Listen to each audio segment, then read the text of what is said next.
Bonjour à toutes et à tous.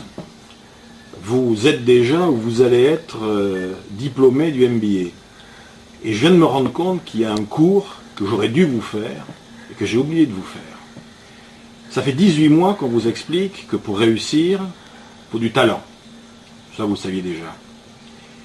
Puis bien évidemment, ça fait 18 mois qu'on vous explique que pour réussir, il faut du travail. Ça, si vous l'aviez oublié, on vous l'a rappelé. Il y a une chose qu'on avait oublié de vous dire. C'est que pour réussir, il faut de la chance. Et j'avais complètement oublié de vous faire le cours sur comment avoir de la chance. J'ai 5 minutes devant moi, je vais essayer de rattraper le temps perdu. Vous me direz, mais comment est-ce qu'on peut faire un cours sur la chance? Il y a des gens qui vous disent, la chance, c'est le hasard. On est tombé là au bon moment. D'autres vont vous dire, ben non, il y en a qui l'ont, il y en a qui l'ont pas, c'est la bonne étoile. Mais moi, ce que je vais vous dire, c'est que par expérience, après pas mal d'années passées dans le management et dans la formation des managers, la chance, premièrement, c'est une compétence, et deuxièmement, c'est une compétence qui se travaille.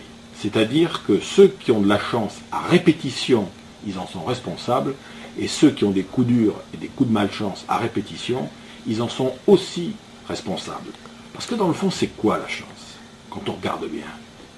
Les gens qui ont de la chance autour de vous, et si vous en avez de la chance, ça veut dire que vous avez une capacité à créer autour de vous un environnement favorable. Coluche, qui était un grand spécialiste du management, aurait pu nous dire, avoir de la chance, c'est avoir la capacité à gagner les concours de circonstances. Eh bien, c'est exactement ce qu'on peut apprendre à faire dans le quotidien, du travail, en entreprise, dans la vie sociale, un peu partout. Mais ça peut aller plus loin. Avoir de la chance, dans le fond, c'est activer la boîte à opportunités. Faire en sorte qu'à travers ce que je fais, les décisions que je prends, les contacts que j'ai avec les autres, je vais déclencher l'apparition d'opportunités. Alors c'est quoi une opportunité? Vous vous en souvenez peut-être, on en avait sûrement parlé dans le cadre du cours ou dans nos conversations à la machine à café. Alors, les opportunités, c'est trois choses. D'abord, les opportunités, c'est les bonnes rencontres. Rencontrer les bonnes personnes au bon moment. Mais les opportunités, c'est aussi ce que j'appelle moi les territoires. Aller sur les bons territoires. C'est les bons territoires du business, mais c'est aussi les bons territoires de la culture, les bons territoires géographiques, les bons territoires de la relation. Être sur le bon territoire. Et puis surtout, rencontrer les opportunités, c'est aussi être à l'écoute des bonnes demandes. C'est-à-dire, comme par hasard, celui qui trouve l'opportunité avec laquelle il va réussir, il a rencontré la bonne personne sur le bon territoire et il a répondu, ou en tout cas il s'est positionné comme étant celui ou celle qui pouvait répondre à la bonne demande.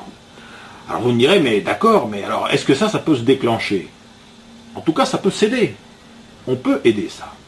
On peut aider ça avec 4 postures. La première posture, c'est déjà une posture de vigilance. C'est-à-dire de la curiosité. Celui qui vit dans la routine, généralement, rencontre très rarement des opportunités. Les opportunités détestent les systèmes qui tournent en rond. Savoir sortir de ses propres routines, c'est la première condition pour activer justement cette vigilance. Et ça prépare l'esprit. Je crois que c'est Pasteur qui disait la chance ne favorise généralement que les esprits préparés. Se tenir vigilant par rapport à ce qui se passe autour. La deuxième idée, on en a beaucoup parlé ensemble en cours, et vous en avez parlé avec d'autres de nos collègues, c'est la magie du réseau. Être en interaction avec les autres et se constituer un réseau. Mais se constituer un réseau, c'est pas uniquement se constituer un carnet d'adresses. C'est pas uniquement demander des services et rendre des services. Se constituer un réseau, se créer les conditions pour l'opportunité, c'est devenir celui ou celle qui met les autres en relation. Celui qui crée les liens entre les autres. Celui qui aide les autres, d'ailleurs, à faire des choses. Je vous avais donné cette merveilleuse citation, je crois, de Pierre Doré, qui était le fondateur de l'Institut européen du leadership, et qui disait « La meilleure façon pour atteindre ses objectifs dans une organisation, c'est d'aider ceux dont on a besoin à atteindre les leurs. Donc c'est travailler en réseau. » Le troisième secret de la chance, c'est justement d'être conscient que la chance, elle ne marche pas toujours. Et qu'il y a des fois où il y a des revers.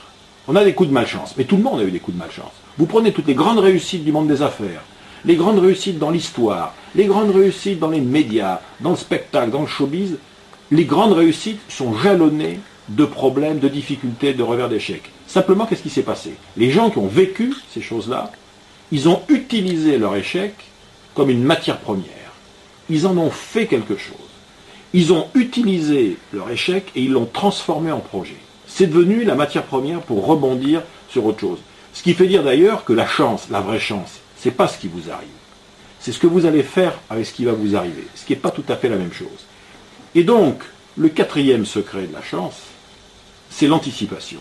L'anticipation, en ce sens que il faut toujours avoir un projet d'avance.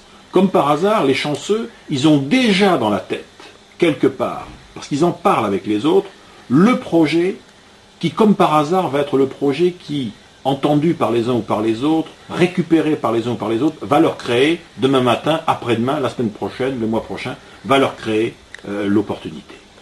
Voilà, moi, ce que je pouvais vous dire, c'était cette dernière leçon. Avoir de la chance, c'est un élément déterminant dans la réussite, ça s'apprend, on peut s'entraîner, ça passe par une nouvelle façon de percevoir la réalité, de gérer ses priorités de vie et de décision, et aussi ses relations aux autres. Et en n'oubliant surtout jamais que dans le fond, puisque tout est affaire d'opportunité, il faut savoir être de temps en temps un peu égoïste, et se dire que la meilleure façon, et c'est vrai pour tout, de rencontrer des opportunités dans la vie, c'est déjà d'en être une soi-même. Réfléchissez à ça, méditez ça, salut à toutes et à tous, et bon vent pour le siècle qui vient. Merci beaucoup.